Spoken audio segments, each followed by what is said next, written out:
Hello കൂട്ടുകാരെ, 10ാം class Kerala പാഠാവലിയിലെ 4ാമത്തെ യൂണിറ്റാണ് നമ്മളിന്ന് തുടങ്ങുന്നത്. 4ാമത്തെ യൂണിറ്റിൻ്റെ പേര് പിറന്ന നാടിൻ പെരുമയിൽ എന്നാണ്. ഇവിടെ തന്നിരിക്കുന്ന ചിത്രം നോക്കൂ. ഒരു പൂമ്പാറ്റയുടെ രൂപത്തിലുള്ള മനുഷ്യനല്ലേ. അയാൾ എവിടേക്കോ പറക്കുകയാണ്. പക്ഷെ അയാളുടെ ചിറകുകളിൽ എന്താ ഉള്ളത്? നെൽപ്പാടം, വീടുകൾ, ചെടികൾ, കുന്ന്, പുഴ, മീനുകൾ, ഇങ്ങനെയുള്ള പ്രകൃതിയിലെ ഓരോരോ ചിഹ്നങ്ങൾ എന്ത് ചെയ്യുന്നു? ആ ചിറകുകളിൽ ഉണ്ട് അല്ലേ. അപ്പോൾ നോക്കൂ, ഇവിടെ NK ദേശത്തിൻ്റെ മറുനാട്ടിൽ നിന്ന് എന്ന കവിതയിലെ വരികൾ തന്നിട്ടുണ്ട്. മറ്റേതു നാട്ടിൽ പറിച്ചു നട്ടാലുമെൻ പൊട്ടിയ നാരായ വേരിൻ്റെ അറ്റത്ത് പൊട്ടിച്ചിനച്ചു തഴയ്ക്കാൻ കൊതിപ്പു ഞാൻ. മങ്ങാതെയുണ്ടൻ മനസ്സിലെന്നാളുമീ മണ്ണിൽ കിളിർക്കും കിനാക്കളും പൂക്കളും. അപ്പോൾ എന്താണ് പറഞ്ഞിരിക്കുന്നത്? ഒരു ദേശസങ്കല്പമാണ് കവി ഇവിടെ അവതരിപ്പിക്കുന്നത് അല്ലേ. മറ്റേത് നാട്ടിൽ പറിച്ചു നട്ടാലുമെൻ പൊട്ടിയ നാരായ വേരിൻ്റെ അറ്റത്ത് പൊട്ടിച്ചിനച്ചു തഴയ്ക്കാൻ കൊതിപ്പു ഞാൻ. എന്നെ ഇവിടെ നിന്ന് പറിച്ച് ഏത് നാട്ടിൽ കൊണ്ട് നട്ടാലും എന്ത് ചെയ്യും? എൻ്റെ നേരത്തെ ഉള്ള ആ വേരിൻ്റെ അറ്റത്ത് നിന്ന് ഞാൻ എന്ത് ചെയ്യും? ആ പൊട്ടിക്കിളിർത്ത് തഴച്ച് വളർന്നു വരും. മങ്ങാതെയുണ്ടൻ മനസ്സിൽ എന്നാളും ഈ മണ്ണിൽ കിളിർക്കും കിനാക്കളും പൂക്കളും. ഞാൻ പുതിയൊരു നാട്ടിൽ പോയി എന്താണ് വളർന്നു നിന്നാലും എൻ്റെ ഉള്ളിൻ്റെ ഉള്ളിൽ എന്താ ഉള്ളത്? ആ പഴയ വേര് തന്നെയാണുള്ളതല്ലേ. അപ്പോൾ എൻ്റെ ഉള്ളിൻ്റെ ഉള്ളിൽ എന്തോ ഉണ്ട്? എൻ്റെ നാട്ടിൻ്റെ ആ മണ്ണും കിനാവുകളും പൂക്കളും ഒക്കെ ഉണ്ടായിരിക്കും. അതായത് ഏതൊരു നാട്ടിൽ ചെന്നും മലയാളികൾ എന്ത് ചെയ്യും? ജീവിക്കും അല്ലേ. ജോലിക്ക് വേണ്ടി, പഠിക്കാൻ വേണ്ടി ഒക്കെ മറ്റ് നാടുകളിൽ പോയി ജീവിക്കും. പക്ഷേ അവരവിടെ ജീവിക്കുമ്പോഴും ഉള്ളിൻ്റെ ഉള്ളിൽ അവരുടെ മലയാള തനിമ നിലനിൽക്കുന്നുണ്ടായിരിക്കും. ഇപ്പം നമ്മൾ കാണാറില്ലേ, മറ്റു രാജ്യങ്ങളിൽ പോയി താമസിക്കുന്നവർ ഓണം ആഘോഷിക്കുന്നത്, അല്ലെങ്കിൽ കേരളീയ വസ്ത്രങ്ങൾ ധരിക്കുന്നത്. അപ്പോൾ അതിലൊക്കെ അവർ സന്തോഷം കണ്ടെത്തുന്നുണ്ട് അല്ലേ. അപ്പം മറ്റു നാട്ടിൽ അവിടുത്തെ സംസ്കാരവുമായി സംയോജിച്ച് ജീവിക്കുമ്പോഴും അവരെന്ത് ചെയ്യുന്നുണ്ട്? മലയാള സംസ്കാരത്തെ അല്ലെങ്കിൽ കേരളീയ സംസ്കാരത്തെ മുറുകെ പിടിക്കാൻ ശ്രമിക്കാറുണ്ട്. അപ്പോൾ നമ്മൾ ഈ യൂണിറ്റിൽ ദേശങ്ങളുടെ പ്രത്യേകതയെ പറ്റിയാണ് പഠിക്കാനായിട്ട് പോകുന്നത്. നമ്മുടെ ആദ്യത്തെ ചാപ്റ്ററിൻ്റെ പേര് ദേശവും എഴുത്തും എന്നാണ്. ദേശവും എഴുത്തും എന്ന് പറയുന്ന ഈ ചാപ്റ്ററിൽ 4 എഴുത്തുകാരുടെ ദേശത്തെ പറ്റിയുള്ള വർണ്ണനയാണ് നമുക്ക് പഠിക്കാനായി തന്നിരിക്കുന്നത്. ആദ്യം തന്നിരിക്കുന്നത് കോവിലൻ്റെ തട്ടകം എന്ന നോവലിൽ നിന്നെടുത്ത ഭാഗമാണ്. നമുക്ക് കോവിലനെ ഒന്ന് പരിചയപ്പെടാം. കോവിലൻ 1923 ജനിച്ചു, 2010 അന്തരിച്ചു. മലയാളത്തിലെ പ്രശസ്തനായ നോവലിസ്റ്റായിരുന്നു കോവിലൻ എന്ന തൂലികാനാമത്തിൽ അറിയപ്പെടുന്ന കണ്ടാണശ്ശേരി വട്ടോപ്പറമ്പിൽ വേലപ്പൻ അയ്യപ്പൻ. തോറ്റങ്ങൾ, ഏഴാമിടങ്ങൾ, ഹിമാലയം, തട്ടകം, തകർന്ന ഹൃദയങ്ങൾ മുതലായവ പ്രധാന കൃതികളാണ്. സാഹിത്യത്തിലെ സമഗ്ര സംഭാവനയ്ക്ക് എഴുത്തച്ഛൻ പുരസ്കാരം ലഭിച്ചിട്ടുണ്ട്. നമുക്ക് കോവിലൻ്റെ തട്ടകത്തിലെ ഭാഗം നോക്കാം. ഇവിടെ ഒരു ദേശത്തിൻ്റെ വർണ്ണനയാണ് പറയുന്നത്. കുന്നുകളെ പറ്റി ആദ്യം പറയുന്നു. കൃത്യമായി സ്ഥാനം പറഞ്ഞ് കുന്നുകളുടെ പേര് പറയുകയാണ്. തെക്കേ അറ്റത്ത് തേട്ടിക്കുന്നും വടക്കേ അറ്റത്ത് ചെറുകുന്നുമാണുള്ളത്. ഈ 2 കുന്നുകളുടെയും മധ്യഭാഗത്തായി പുല്ലാനിക്കുന്ന് എന്നൊരു കുന്ന് നിലനിൽക്കുന്നുണ്ട്. ഈ കുന്നിൻ്റെ താഴെയായിട്ട് കവുങ്ങിൻ തോപ്പുകൾ, അതായത് അടയ്ക്കാമരത്തിൻ്റെ തോട്ടങ്ങളാണ് ഉള്ളത്. അത് കഴിഞ്ഞാൽ കൊയ്ത്ത് കഴിഞ്ഞ് ഉഴുതുലർന്ന് കിടക്കുന്ന പാടമാണ് ഉള്ളത്. ആൽത്തേരി പാടം എന്നാണ് പാടത്തിൻ്റെ പേര്. പാടം കഴിഞ്ഞു കഴിഞ്ഞാൽ തെങ്ങിൻ തോപ്പുകളാണ് ഉള്ളത്. അവിടെ എന്താണ്, ഒരുപാട് കുഞ്ഞു കുഞ്ഞു ഇടവഴികളും ഉണ്ട്. ആർത്താറ്റ് പാടത്തെ നീർച്ചാലുകൾ ചേർന്ന് കൈത്തോടുകളായിട്ടും ഈ കൈത്തോടുകൾ ചെമ്മണ്ണൂർ താഴത്ത് വെച്ച് ചൊവ്വല്ലൂ തോടായിട്ടും ഒഴുകുന്നു. ആ ചൊവ്വല്ലൂ തോട് കാട്ടുപാടത്തെത്തുമ്പോൾ ഇടത്തോട്ട് തിരിയുകയും തൈക്കാടെത്തുമ്പോൾ വീണ്ടും ഇടത്തോട്ട് തിരിയുകയും പുലശ്ശേരി പാടത്തിൻ്റെ കൂത്തമ്പലത്തിന് അടുത്ത് ചെല്ലുമ്പോൾ വലിയ തോട്ടിൽ ചെന്ന് ചേരുകയും ചെയ്യുന്നു. 3 തോടുകൾ ചേരുന്ന ഈ ഭാഗത്തിന് മൂന്നോട് എന്നാണ് അവർ പറയുന്നത്. പിന്നെ ഈ തോടുകൾ കാരണം എന്ത് ചെയ്യുകയും വരം പിടിയുകയും അതിനപ്പുറം മണപ്പുറം തെളിഞ്ഞു വരികയും ചെയ്തു. ഇങ്ങനെയാണ് കോവിലൻ ദേശത്തിൻ്റെ വർണ്ണന നടത്തുന്നത്. വളരെ ലളിതമായ പദങ്ങളിൽ എന്നാൽ കൃത്യമായ രീതിയിൽ ഒരു ചെറിയ ഗ്രാമത്തിൻ്റെ വർണ്ണനയാണ് കോവിലൻ നടത്തുന്നത്. അടുത്തതായിട്ട് നാരായൻ്റെ കൊച്ചരേത്തി എന്ന നോവലിലെ ഭാഗമാണ്. നമുക്ക് നാരായണനെ പരിചയപ്പെടാം. നാരായൺ 1940 ജനിച്ചു, 2022 അന്തരിച്ചു. മലയാള നോവലിസ്റ്റാണ് നാരായൺ. കൊച്ചരേത്തിയാണ് അദ്ദേഹത്തിൻ്റെ ആദ്യത്തെ നോവൽ. ഈ നോവലിന് മികച്ച നോവലിനുള്ള കേരള സാഹിത്യ അക്കാദമി അവാർഡ് ലഭിച്ചു.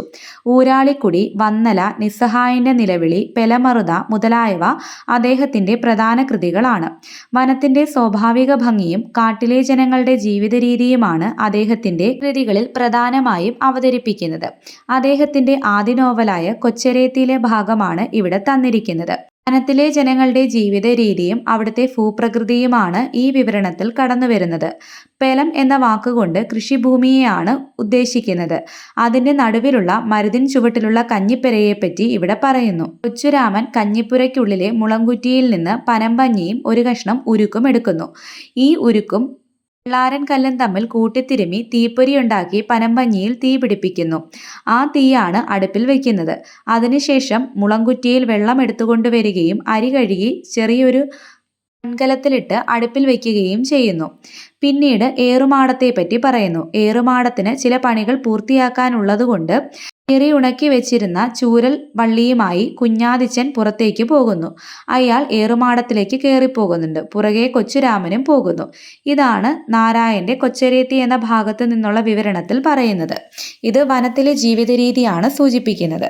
ഏറുമാടങ്ങളിലാണ് കഴിയുന്നത്. അതുപോലെ തന്നെ തീയുണ്ടാക്കുന്നത് കല്ലിൽ ഉരച്ചാണ്. അതുപോലെ സാധനങ്ങൾ സൂക്ഷിച്ചു വെക്കുന്നത് മുളങ്കുറ്റിയിലും മറ്റുമാണ്. അവരുടെ ജീവിത രീതി മറ്റുള്ളവരിൽ നിന്ന് വ്യത്യസ്തമാണ്. അടുത്തതായി UA ഖാദറിന്റെ അമ്മയെ കാണാത്തവന്റെ കാർമേഘങ്ങൾ എന്ന കൃതിയിലെ ഭാഗമാണ് തന്നിരിക്കുന്നത്. UA ഖാദറിനെ നമുക്കൊന്ന് പരിചയപ്പെടാം. UA ഖാദർ 1935 ജനിച്ചു. 2020 അന്തരിച്ചു. നോവലിസ്റ്റ്, ചെറുകഥാകൃത്ത്, ചിത്രകാരൻ, പത്രാധിപൻ എന്നീ മേഖലകളിൽ പ്രവർത്തിച്ച വ്യക്തിയാണ് UA ഖാദർ. പുരാവൃത്തങ്ങളെ പിൻപറ്റുന്ന വ്യത്യസ്തമായ രചനാശൈലിയിലൂടെ ശ്രദ്ധേയനാണ് അദ്ദേഹം. അഘോരശിവം, തൃക്കോട്ടൂർ കഥകൾ, കഥ പോലെ ജീവിതം, തൃക്കോട്ടൂർ പെരുമ, ഒരു പിടി വറ്റ് മുതലായവ അദ്ദേഹത്തിന്റെ പ്രധാന കൃതികളാണ്. അദ്ദേഹത്തിന്റെ അമ്മയെ കാണാത്തവന്റെ കാർമേഘങ്ങൾ എന്ന കൃതിയിലെ വിവരണമാണ് ഇവിടെ തന്നിരിക്കുന്നത്. സ്വന്തം ജന്മദേശത്തെപ്പറ്റി അദ്ദേഹത്തിന് കൃത്യമായി ഒന്നും പറയാൻ കഴിയുന്നില്ല. കാരണം ഏതാണ് തന്റെ ദേശമെന്ന് അദ്ദേഹത്തിന് തന്നെ കൃത്യമായി പറയാൻ പറ്റുന്നില്ല എന്നുള്ളതാണ്. അദ്ദേഹം ജനിച്ചു വളർന്നത് ബർമയിലെ ബില്ലിൻ എന്ന് പറയുന്ന ഗ്രാമത്തിലാണ്. പക്ഷേ അദ്ദേഹത്തിന്റെ സ്കൂൾ വിദ്യാഭ്യാസം പൂർത്തിയായത് കോവിൽക്കണ്ടിയിലെ തറവാട്ട് വീട്ടിൽ വെച്ചായിരുന്നു. അതുകൊണ്ട് തന്നെ ആ കോവിൽക്കണ്ടിയാണോ തന്റെ ദേശമെന്നും അദ്ദേഹത്തിന് സംശയം തോന്നുന്നു. അദ്ദേഹം വിവാഹം കഴിച്ചതും വാർദ്ധക്യം ചിലവഴിക്കുന്നതും തൃക്കോട്ടൂർ അംശത്തിലെ പാലൂര് ദേശത്തിലാണ്. അതിനാൽ തന്നെ അതാണോ തന്റെ സ്വന്തം ദേശമെന്നും അദ്ദേഹത്തിന് സംശയം തോന്നുന്നു. അപ്പോൾ അദ്ദേഹത്തിന് 3 ദേശങ്ങളാണുള്ളത്. ബർമയിലെ ബില്ലിൻ ഗ്രാമം, കോവിൽക്കണ്ടി ദേശം, തൃക്കോട്ടൂർ അംശത്തിലെ പാലൂര് ദേശം. ഇതിലേതാണ് സ്വന്തം ദേശമെന്ന് അദ്ദേഹത്തിന് പറയാൻ കഴിയുന്നില്ല. അദ്ദേഹം ബില്ലിനെ തന്റെ ഹൃദയദേശമായും കോവിൽക്കണ്ടിയെ അതുപോലെ തന്നെ പാലൂരിനെയും തന്റെ ദേഹവും ദേഹിയുമായും പറയുന്നു. പക്ഷേ ഇവ അങ്ങോട്ടും ഇങ്ങോട്ടും മാറിപ്പോകാനുമുള്ള സാധ്യതയുണ്ടെന്നും അദ്ദേഹം പറയുന്നു. അതുകൊണ്ട് കൃത്യമായി ഇതുതന്നെയാണ് തന്റെ ദേശമെന്ന് അദ്ദേഹത്തിന് പറയാൻ കഴിയുന്നില്ല. ഇതിൽ നിന്നും നമുക്ക് ആത്മബന്ധം തോന്നുന്നത് ഒരു ദേശത്തോട് മാത്രമായിരിക്കില്ല എന്നാണ് എഴുത്തുകാരൻ പറയുന്നത്. നമ്മുടെ ജന്മദേശവും നമ്മൾ വളർന്ന ദേശവും നമുക്ക് എന്തെങ്കിലുമൊക്കെ തരുന്ന ദേശവുമൊക്കെ നമ്മുടെ മനസ്സിൽ ഇടം പിടിക്കുമെന്നും UA ഖാദർ പറയുന്നു. അടുത്തതായി ഷീല ടോമിയുടെ വല്ലി എന്ന് പറയുന്ന നോവലിന്റെ ഭാഗമാണ് തന്നിരിക്കുന്നത്. ഷീല ടോമിയെ ഒന്ന് പരിചയപ്പെടാം. ഷീല ടോമി കേരളത്തിലെ വയനാട് ജില്ലാ സ്വദേശിയായ ഷീല ടോമി ഒരു നോവലിസ്റ്റും ചെറുകഥാകൃത്തുമാണ്. ഷീല ടോമിയുടെ ആദ്യ നോവലായ വല്ലിക്ക് ചെറുകാട് പുരസ്കാരം ലഭിച്ചു. വടക്കൻ കേരളത്തിലെ പശ്ചിമഘട്ട താഴ്വരകളിൽ ഉൾപ്പെടുന്ന കല്ലുവയൽ എന്ന ഗ്രാമത്തിലെ ജനങ്ങളുടെ കാർഷിക ജീവിതത്തെപ്പറ്റിയും സംഘർഷങ്ങളെപ്പറ്റിയുമാണ് ഈ നോവലിൽ പറയുന്നത്.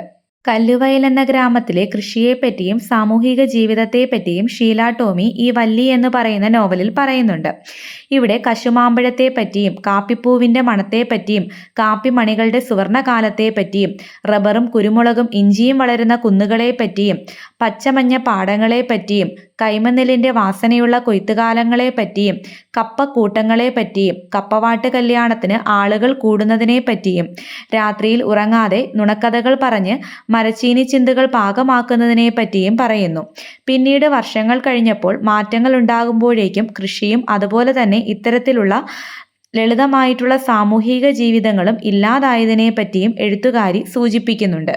ഇപ്പോൾ ഈ കൃഷിയും കപ്പവാട്ട് കല്യാണം പോലെ എല്ലാവരും കഥകൾ പറഞ്ഞിരിക്കുന്ന ആഘോഷങ്ങളോ നിമിഷങ്ങളോ ഒക്കെ വെറും കഥകൾ മാത്രമാണ് എന്നാണ് എഴുത്തുകാരി സൂചിപ്പിക്കുന്നത്. ഇത്രയുമാണ് നമ്മുടെ പാഠഭാഗത്തിന്റെ ആശയം. ഇനി നമുക്ക് ചോദ്യോത്തരങ്ങൾ നോക്കാം. ചോദ്യം: എഴുത്തുകാർ ദേശത്തെ ആവിഷ്കരിച്ചത് പരിചയപ്പെട്ടല്ലോ. അവയുടെ സവിശേഷതകൾ എഴുതുക. ഭൂമിശാസ്ത്രപരമായ പ്രത്യേകതകൾ, ഉദാഹരണം കുന്നുകൾ, പുഴകൾ, നെൽപ്പാടം, കൃഷിയിടങ്ങൾ. പ്രകൃതിയും സസ്യജാലങ്ങളും, ഉദാഹരണം കവുങ്ങ്, തെങ്ങ്, മരുത്, കാപ്പിച്ചെടി, കുരുമുളക്, ഇഞ്ചി, കപ്പ. ജനങ്ങളുടെ ജീവിതരീതി, ഉദാഹരണം കൃഷി, കൂട്ടായ്മകൾ മുതലായവ. എഴുത്തുകാരുടെ ഓർമ്മകളും അനുഭവങ്ങളും, എഴുത്തുകാരുടെ പ്രാദേശിക പദങ്ങൾ എന്നിവ ഈ വിവരണങ്ങളിൽ ഉൾപ്പെടുത്തിയിട്ടുണ്ട്. രണ്ടാമത്തെ ചോദ്യം, നെടുതായി വളർന്നു നിൽക്കുന്ന കരിമ്പനക്കൂട്ടങ്ങൾ വല്ല വനദേവതയുടെയും ഘോഷയാത്രയിൽ പിടിക്കപ്പെട്ട പച്ചക്കുടകൾ പോലെ കാൺമാനുണ്ടായിരുന്നു. മാർത്താണ്ഡവർമ്മ, സി.വി. രാമൻപിള്ള. തെക്കേ അറ്റത്ത് തേട്ടിക്കുന്ന്, വടക്ക് ചെറുകുന്ന്. തേട്ടിക്കുന്നിന്റെയും ചെറുകുന്നിന്റെയും മധ്യത്തിൽ പുല്ലാനിക്കുന്ന്, തട്ടകം. ദൃശ്യാനുഭവങ്ങൾ സൃഷ്ടിക്കാൻ ഈ വാക്യങ്ങൾക്ക് സാധിക്കുന്നുണ്ടോ? വർണ്ണനകളിലെ ഔചിത്യം കണ്ടെത്തി വിശദമാക്കുക. സി.വി. രാമൻപിള്ളയുടെ മാർത്താണ്ഡവർമ്മ എന്ന നോവലിലെ പ്രകൃതി വർണ്ണനയും കോവിലന്റെ തട്ടകം എന്ന ഭാഗത്തെ വരികളുമാണ് ഇവിടെ തന്നിരിക്കുന്നത്. മാർത്താണ്ഡവർമ്മയിൽ രാത്രിയിലെ ഒരു വനത്തിന്റെ ഭാഗത്തിന്റെ വർണ്ണനയാണ് കടന്നുവരുന്നത്. ആ ഭയാനകതയും പ്രകൃതി സവിശേഷതകളും വായനക്കാരിലേക്ക് എത്തിക്കാൻ സി.വി.യുടെ വരികൾക്ക് കഴിയുന്നുണ്ട്. തന്റെ നോവലിന് ആവശ്യമായ ഗാംഭീര്യവും ആകർഷണീയതയും നൽകാൻ കഴിയുന്ന രീതിയിലുള്ള വാക്കുകളുമാണ് സി.വി. ഉപയോഗിച്ചിട്ടുള്ളത്. കോവിലന്റെ വർണ്ണനയിൽ ആ നാടിന്റെ ഭംഗിയും വളരെ ലളിതമായ വാക്കുകളിലൂടെയും കൃത്യമായ വിവരണങ്ങളിലൂടെയും അവതരിപ്പിക്കാൻ ശ്രമിച്ചിരിക്കുന്നു. കുന്നുകളുടെ കൃത്യമായ പേരും കൃത്യമായ സ്ഥാനവുമൊക്കെ കോവിലൻ തന്റെ വിവരണത്തിൽ ഉൾപ്പെടുത്തിയിട്ടുണ്ട്. രണ്ട് വിവരണങ്ങളിലും പ്രകൃതിയുടെ സവിശേഷതകൾ കൃത്യമായി രേഖപ്പെടുത്തുകയും വായനക്കാരന്റെ മനസ്സിൽ ആ ദൃശ്യം കൃത്യമായി വരച്ചിടുകയും ചെയ്യുന്നുണ്ട്. അടുത്ത ചോദ്യം, കൊച്ചരേത്തി എന്ന നോവൽ ഭാഗത്ത് സ്വന്തം നാടിനെയും ജനതയെയും ആവിഷ്കരിക്കുവാൻ നാരായൺ ഉപയോഗിക്കുന്ന ദേശമുദ്രകൾ എന്തൊക്കെയാണ്? അവയിൽ പ്രതിഫലിക്കുന്ന ജീവിത പശ്ചാത്തലം വിശകലനം ചെയ്ത് കുറിപ്പ് തയ്യാറാക്കുക. നാരായൺ തന്റെ കൊച്ചരേത്തി എന്ന നോവലിൽ ആദിവാസികളുടെ തനതായിട്ടുള്ള ജീവിതവും പരിസ്ഥിതിയുമാണ് അവതരിപ്പിച്ചിട്ടുള്ളത്. കൃഷിഭൂമിക്ക് പെലം എന്നാണ് പറയുന്നത്. അവിടുത്തെ ഭൂസവിശേഷതകളും ജീവിത രീതികളും നാരായൺ വ്യക്തമാക്കുന്നുണ്ട്. തീയുണ്ടാക്കുന്ന രീതിയും ഏറുമാടം കെട്ടുന്നതും മുളങ്കുറ്റിയിൽ വെള്ളം കൊണ്ടുവരുന്നതുമെല്ലാം വനത്തിലെ ജീവിതത്തിന്റെ മുദ്രകളാണ്. അവരുടെ ലളിതമായ ഭക്ഷണശീലത്തെപ്പറ്റിയും കഠിനാധ്വാനശീലത്തെപ്പറ്റിയും ഈ കൃതിയിൽ സൂചിപ്പിക്കുന്നുണ്ട്. പാരമ്പര്യമായി കൈമാറി വരുന്ന അറിവുകൾ ഉപയോഗിച്ചാണ് അവർ തങ്ങളുടെ ജീവിതം മുന്നോട്ട് കൊണ്ടുപോകുന്നത്. ഇതുമായി ബന്ധപ്പെട്ട പല ദേശമുദ്രകളും വിവരണത്തിൽ കടന്നുവരുന്നുണ്ട്. ഇത്തരത്തിൽ വനത്തിലെ ജനങ്ങളുടെ സ്വാഭാവികമായ ജീവിതത്തെക്കുറിച്ച് നാരായൺ പറഞ്ഞു വയ്ക്കുന്നു. ഇനി അടുത്ത ചോദ്യം നോക്കാം. ഭാരതപ്പുഴ എന്നും എന്നെ പ്രലോഭിപ്പിച്ചിരുന്നു. കടലും കായലും തോടുമുള്ള എൻ്റെ ഗ്രാമത്തിനില്ലാത്ത എന്തോ പ്രത്യേകത ആ പുഴയുടെ തീരത്തിനുള്ളതായി തോന്നി. വാമൊഴികൾ വരമൊഴികൾ ഒ.എൻ.വി. കുറുപ്പ്. ഏതാണ് എൻ്റെ ദേശം? പെറ്റുവളർന്ന ബർമയിലെ ബില്ലീൻ എന്ന ഗ്രാമമോ? ഞാനെന്ന സ്വത്വത്തിന് വിലാസവും പെരുമയും കനിഞ്ഞു സമ്മാനിച്ച എൻ്റെ വാർദ്ധക്യത്തിന് ശയ്യയൊരുക്കിയ തൃക്കോട്ടൂരംശം പാലൂര് ദേശമോ? യു.എ. ഖാദർ. ദേശം വ്യക്തികളിൽ വ്യത്യസ്ത അനുഭവങ്ങളായി മാറുന്നതെങ്ങനെ? സന്ദർഭങ്ങൾ വിശകലനം ചെയ്ത് നിരീക്ഷണങ്ങൾ അവതരിപ്പിക്കുക. ദേശം എന്നത് ഓരോ വ്യക്തിക്കും തൻ്റെ ജീവിതാനുഭവങ്ങളുടെയും വൈകാരിക ബന്ധങ്ങളുടെയും അടിസ്ഥാനത്തിൽ വ്യത്യസ്തമായ അനുഭവങ്ങളാണ് സമ്മാനിക്കുന്നത്. ഈ കാര്യം ഒ.എൻ.വി. കുറുപ്പിൻ്റെയും യു.എ. ഖാദറിൻ്റെയും വിവരണങ്ങളിൽ നിന്ന് മനസ്സിലാക്കാം. ഒ.എൻ.വി. കുറുപ്പ് ധാരാളം ജലസ്രോതസ്സുകളുള്ള ഒരു നാട്ടിലാണ് ജീവിക്കുന്നത്. എങ്കിലും ഭാരതപ്പുഴയോട് അദ്ദേഹത്തിനൊരു പ്രത്യേക അടുപ്പം തോന്നുന്നുണ്ട്. സ്വന്തം ദേശത്തോടുള്ള സ്നേഹത്തേക്കാൾ പ്രത്യേകമായ ഒരു സ്നേഹം അദ്ദേഹത്തിന് ഭാരതപ്പുഴയോട് തോന്നുന്നുണ്ട്. സാംസ്കാരികവും ചരിത്രപരവുമായ പ്രാധാന്യമോ ഭാരതപ്പുഴയുടെ ഭംഗിയും ശാന്തവും വിശാലവുമായ മണൽപ്പരപ്പോ എന്തുമാകാം അതിന് കാരണം. യു.എ. ഖാദറിനെ സംബന്ധിച്ചിടത്തോളം ഏതാണ് തൻ്റെ ദേശമെന്ന് നിർണയിക്കാൻ കഴിയാത്തതാണ് അദ്ദേഹത്തിൻ്റെ പ്രശ്നം. ഏതാണ് തൻ്റെ യഥാർത്ഥ ദേശമെന്ന ചോദ്യം തന്നെ അദ്ദേഹത്തെ കുഴപ്പത്തിലാക്കുന്നു. ജനിച്ചു വീണ ബർമയിലെ ബില്ലീൻ ഗ്രാമമാണോ തൻ്റെ ദേശമെന്നും അതോ താൻ സ്കൂൾ കാലഘട്ടം പിന്നിട്ട കോവിൽക്കണ്ടി നാടാണോ തൻ്റെ ദേശമെന്നും അതോ വാർദ്ധക്യകാലം ചിലവഴിച്ചുകൊണ്ടിരിക്കുന്ന പാലൂര് ദേശമാണോ തൻ്റെ യഥാർത്ഥ ദേശമെന്നും അദ്ദേഹത്തിന് അറിയില്ല. ഈ മൂന്ന് ദേശങ്ങളും അദ്ദേഹത്തിന് പ്രിയപ്പെട്ടവയാണ്.